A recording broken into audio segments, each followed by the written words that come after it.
మీరు 10 ఇయర్స్ నుంచి చెయ్యండి.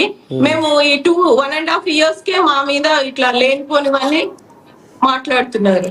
దీనికి మీరు ఏం చెప్తారో చెప్పండి. సరే సరే సరే తల్లి, ఇగో తెలంగాణకు అదనంగా 40,000 టన్నుల యూరియా, ఈ నెలలో 2 లక్షల మెట్రిక్ టన్నుల యూరియా కావాలని మంత్రి వినతి.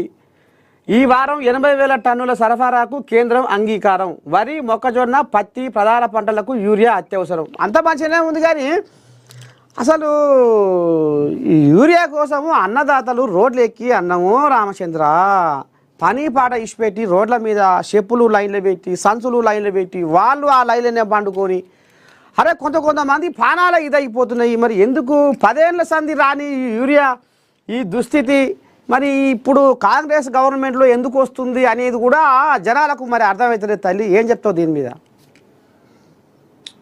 ఇప్పుడు మీరు వేసిన క్వశ్చన్ అది బీజేపీకి వేస్తే బాగుంటది. ఏం చెప్తావు చెప్పు బీజేపీలకు. ఎందుకంటే తెలంగాణలో మనకి 9 లక్షల మెట్రిక్ టన్నులు అవసరం, కానీ వీళ్ళు ఇచ్చింది మనకు 5 లక్షల మెట్రిక్ టన్నులే ఇచ్చారు.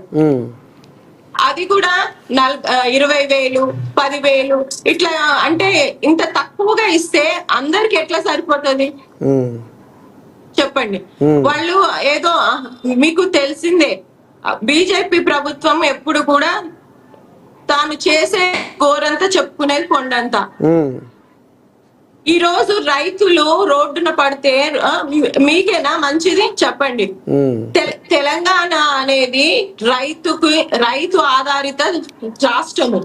అలాంటి రాష్ట్రంలో మీరు యూరియా సప్లై చేయకపోతే ప్రాపర్ గా ఎట్లా డెవలప్మెంట్ ఉంటుంది చెప్పండి?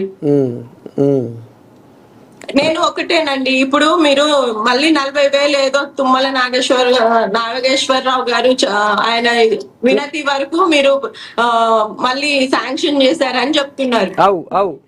అసలు ఈ 20,000, 40,000 ఇదేంటి నాకు అర్థం కాదు. ఇప్పుడు సీజన్ ఇది రెయినీ సీజన్ అనేది జూన్, జూలై, ఆగస్టు, సెప్టెంబర్ వరకు కొనసాగుతుంది. ఒక్కొక్క నెలకి 2 లక్షల మెట్రిక్ టన్నులన్నా మీరు కేటాయించాలి. కానీ కేటాయించకుండా మేము 40,000 ఇస్తాము, మేము 20,000 ఇస్తాము అని అనడంలో అది కేంద్ర ప్రభుత్వానికి వేయాల్సిన క్వశ్చన్. మరి అది రైతులకు ఏ మాత్రం సరిపోతుంది, వాళ్ళు ఏ విధంగా పండించగలుగుతారు అనేది ఆలోచించాల్సిన విషయం. సరే తల్లి. రఘుపతి రెడ్డి గారు, మరి ఏంది ఇప్పుడు ఇదంతా బీజేపీ వాళ్ళ తప్పాట? మరి మీరేమో అంటే